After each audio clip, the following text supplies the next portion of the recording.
I started rescue work in order to save the lives of domestic animals at animal control facilities.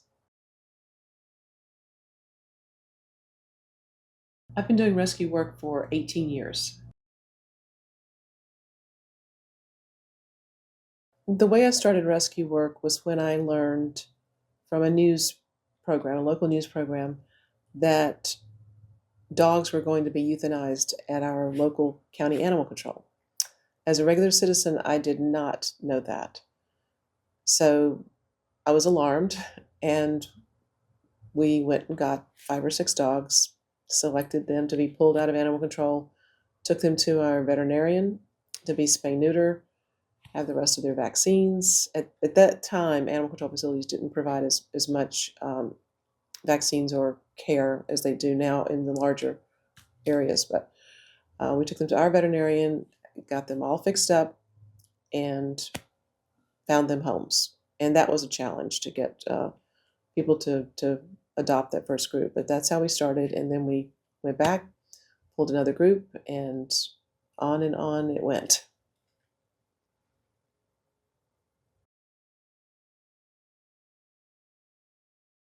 My goal for Grom Rescue Ranch remains the same as it was at the inception, and that is to save domestic animals from euthanasia at animal control facilities and to find good homes.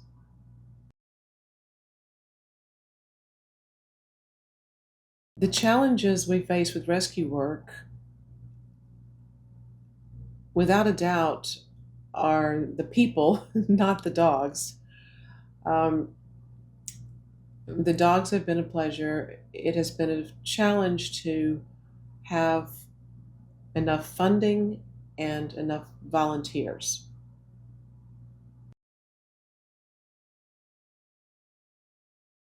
Our biggest success with Ground Rescue Ranch has been the number of domestic animals we've been able to save, and that's been somewhere between 600 and 700. Our biggest failure has been in not attracting enough qualified volunteers and funding in order to save even more lives. The biggest piece of advice I would give someone wanting to start a rescue organization is make certain you are well funded, because it will be 10 times more than what you anticipate. Emergencies will occur, and it's imperative that you be well funded and have like-minded volunteers to assist. On a daily basis, we first and foremost tend to the dogs, morning, noon, and night. There's never a day off. And the rest of the time is spent doing a lot of administrative work. The follow-up phone calls, answering emails, um, driving dogs to vets' offices. It's a lot more administrative work than one would imagine. What made me continue to do this work in the beginning and even now is the awareness that our government does not do an adequate job of resolving the overpopulation problem of domestic animals. So we in the private sector have to step forward to solve this problem. And it requires average citizens like myself to step in and do this. Anyone can do this work.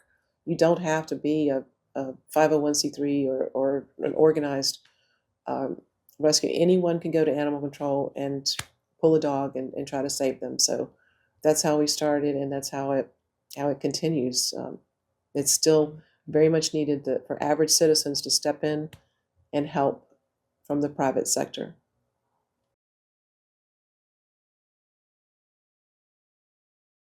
Without a doubt, the hardest part of rescue work is dealing with the people, not the dogs.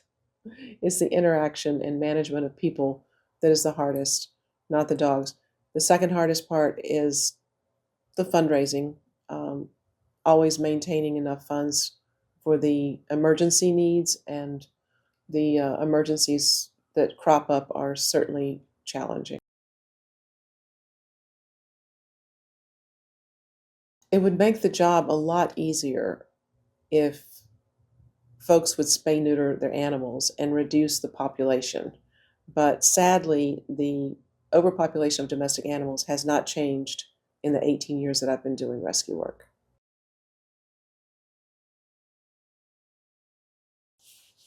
We find adopters from national adoption sites, national advertising sites, and via a software program that will disseminate their information out to multiple adoption sites.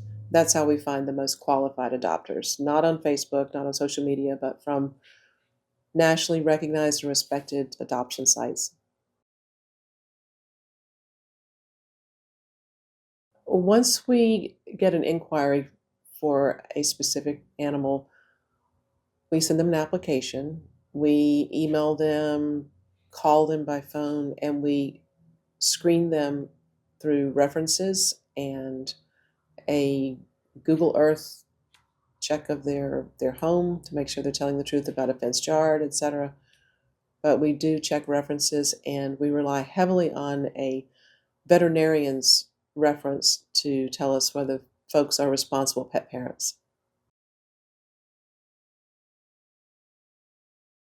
On a daily basis, the amount of care required for each dog is extensive, and from beginning of pulling the dog from animal control to adoption, it requires much more than folks realize. It's expensive to provide initial veterinary care, to provide transportation if they're in another area, if an emergency crops up, or if they're heartworm positive, if pet sitters have to be hired to help with walking or driving. It's much more, and not to mention the daily, feeding, walking, um, playtime, enrichment. It's a lot of time and energy spent to get these dogs to an adopter, and a large financial commitment. On average, without any specific emergencies, it's approximately 2,000 per dog.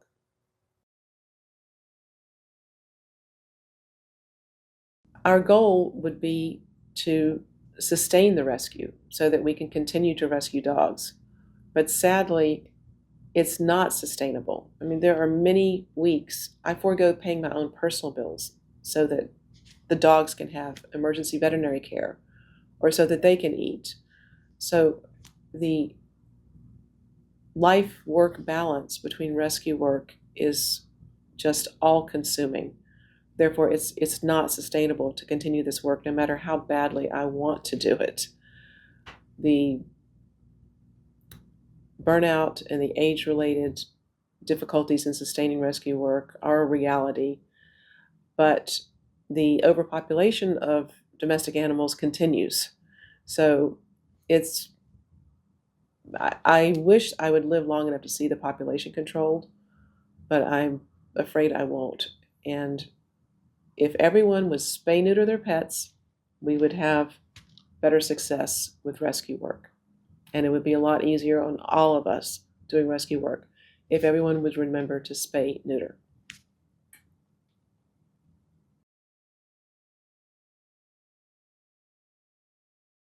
So going forward, the challenges to continuing rescue work are obviously physical constraints with aging and stamina or lack thereof. Burnout. Burnout is really high in this doing this work, um, and financial. Um, we cannot sustain this work without financial support. And in conclusion, I would implore anyone who cares about domestic animals to support us.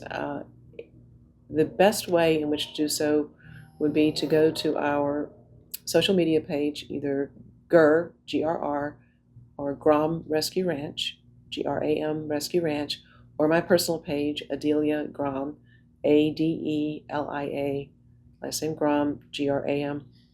And on the postings, we show several ways in which someone can donate. And we would greatly appreciate it because without the support, it's unsustainable, and that's the sad reality of this work.